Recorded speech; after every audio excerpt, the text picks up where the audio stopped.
పాడేరు మండలంలోని సుండ్రుపుట్టు గ్రామంలో గిరిజన కుటుంబం నివాస గృహాన్ని ప్రభుత్వ యంత్రాంగం కూల్చివేయడంపై అరకు వ్యాలీ కాంగ్రెస్ పార్టీ తీవ్రంగా మండిపడింది.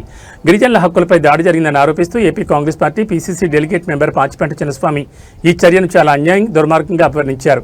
గిరిజనుడైన పొంగి లక్ష్మయ్య గారికి 1999-2000 సంవత్సరంలో ప్రభుత్వం సర్వే నెంబర్ 10/B భూమిని కాఫీ సాగు కోసం కేటాయించింది.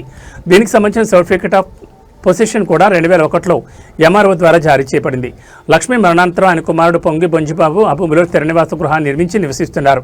అయితే నవంబర్ 4, 2025న ప్రభుత్వ యంత్రాంగం ఎటువంటి ముందస్తు నోటీసు ఇవ్వకుండా ఈ నివాస గృహాన్ని బుల్డోజర్లతో కూల్చివేసిందని కాంగ్రెస్ నాయకులు ఆరోపించారు. అరకు వ్యాలీ కాంగ్రెస్ పార్టీ కార్యాలయం నుంచి మీడియాకు విడుదల చేసిన ప్రకటనలో కాంగ్రెస్ సీనియర్ నాయకులు పాచిపెంట చిన్నస్వామి మాట్లాడుతూ మాజీ ప్రధాని అవమానం, ఇందిరమ్మ లబ్ధాని గృహం కూల్చివేత అంటే స్వర్గీయ ఇందిరాగాంధీ గారిని అవమానించినట్లేనే ఆయన ఆగ్రహం వ్యక్తం చేశారు. ఇది కేవలం ఒక కుటుంబంపై అన్యాయం కాదు, ఇది గిరిజన సమాజంపై దాడి. చట్టపరమైన పత్రాలున్నా కూడా గిరిజనులను బయటకు తోసేయడం చట్టవిరుద్ధం. గిరిజనేతర ఆక్రమణదారులు చట్టవిరుద్ధంగా బిల్డింగ్లు, వ్యాపార సముదాయాలు కట్టుకుంటే చర్యలు తీసుకోకుండా నిరుపేద గిరిజన కుటుంబాల ఇళ్లను బుల్డోజర్లతో కూల్చడం అత్యంత క్రూరమని విమర్శించారు.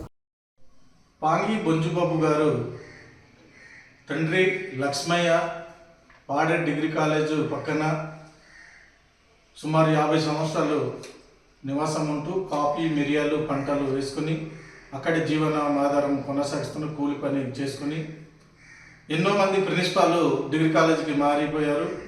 ఈ 25 సంవత్సరాలు 1999 వీరికి పొజిషన్ సర్టిఫికేట్ లక్ష్మయ్య గారి పేరు మీద ఇచ్చి ఉన్నారు.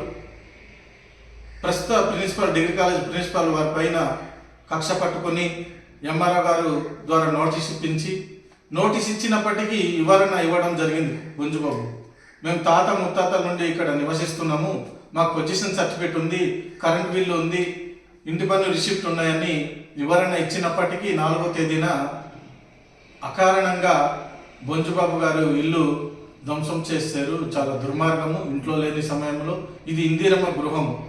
ఇందిరమ్మ గృహానికి కూల్చడానికి ఎవరు అధికారం లేదు. అన్ని అర్హతలు ఉంటేనే ఇందిరమ్మ గృహాలు ఇచ్చారు. అక్కడ పొజిషన్ సర్టిఫికేట్ ఇవ్వడం జరిగింది. వారి అధికారులకు తెలియదా?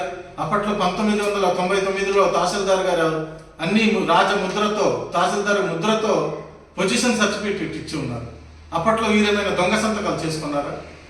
అది తెలియదా? అది చూపెట్టినప్పటికీ మేము ఇక్కడే నివసిస్తున్నామని మొరపెట్టుకున్నప్పటికీ. మీడియా మిత్రులకు నమస్కారం. నా పేరు Pachipenta Chinnaswamy, AP Congress party PCC delegate member. Alluri Sitaramaraju జిల్లా పాడేరు నియోజకవర్గం, పాడేరు మండల కేంద్రము సుండ్రుపేట వద్ద పాంగి బొంజుబాబు సన్నపు లక్ష్మయ్య సుమారు 50 సంవత్సరాల నుండి పాడేరు డిగ్రీ కాలేజ్ స్థలము పక్కన 50 సెంట్ల స్థలం పొజిషన్ సర్టిఫికేట్ ఇచ్చి ఉన్నారు. అది ఎప్పుడు 1999లో బొంజుబాబు గారు తండ్రి లక్ష్మయ్య గారికి ఇచ్చి ఉన్నారు. లక్ష్మయ్య గారి తండ్రి బాలన్న తాత ముత్తాతల నుంచి ఆ 50 సెంటు స్థలంలో కాఫీ, మిరియాలు, సోళ్ళు, వరి, పసుపు, అల్లము ఇతర పంటలు పండిస్తూ నేటికి జీవిస్తున్నప్పటికీ సర్వే నంబర్ 10 పాటులో డిగ్రీ కాలేజ్ ప్రిన్సిపాల్ వీరిపైన కక్షపూరితంగా ఈ డిగ్రీ కాలేజ్ స్థాపించాక ముందు నుంచి ఈ బొంజుబాబు కుటుంబము 2 పర్యాలు అక్కడ జీవిస్తున్నారు. 50 సెంట్ల స్థలము పొజిషన్ సర్టిఫికేట్ ఇచ్చి ఉన్నారు. 4వ తేదీన ఉదయము ఇంట్లో కుటుంబాలు లేని సమయంలో బుల్డోజర్ తీసుకొచ్చి తహసీల్దార్ సిబ్బంది, డిగ్రీ కాలేజ్ ప్రిన్సిపాల్ ఇల్లును కూల్చేయడం చాలా దుర్మార్గము. దీన్ని తీవ్రంగా కాంగ్రెస్ పార్టీ ఖండిస్తున్నాము. ఇందిరమ్మ గృహాన్ని ఇచ్చిన దాన్ని కూల్చేయడము ఇది చాలా అవమానకరంగా మేము భావిస్తున్నాము. 1999లోనే పొజిషన్ సర్టిఫికేట్ ఇచ్చి ఉన్నారు. 2008లో ఇందిరమ్మ గృహాలు మంజూరు చేసి అక్కడ అన్ని అర్హతలు ఉన్నాయి. పొజిషన్ సర్టిఫికేట్, ఇందిరమ్మ గృహానికి లోన్ కూడా మంజూరు చేసి ఉన్నారు. ఇన్ని ఉన్నప్పటికీ డిగ్రీ కాలేజ్లో ఈ ఇల్లు కాకుండా సుమారుగా ఈ కాలేజ్ భవనాలకి ఆనుకొని సుమారు 20 నుండి 30, 50 గృహాలు ఉన్నాయి, పెద్ద పెద్ద మేడలు. కానీ కాలేజ్ ప్రిన్సిపాల్ ఈ చిన్న రేక్ షెడ్ పైన కక్షపూరితంగా ఈ గృహాన్ని అకారణంగా కూల్చేయడం చాలా దుర్మార్గం.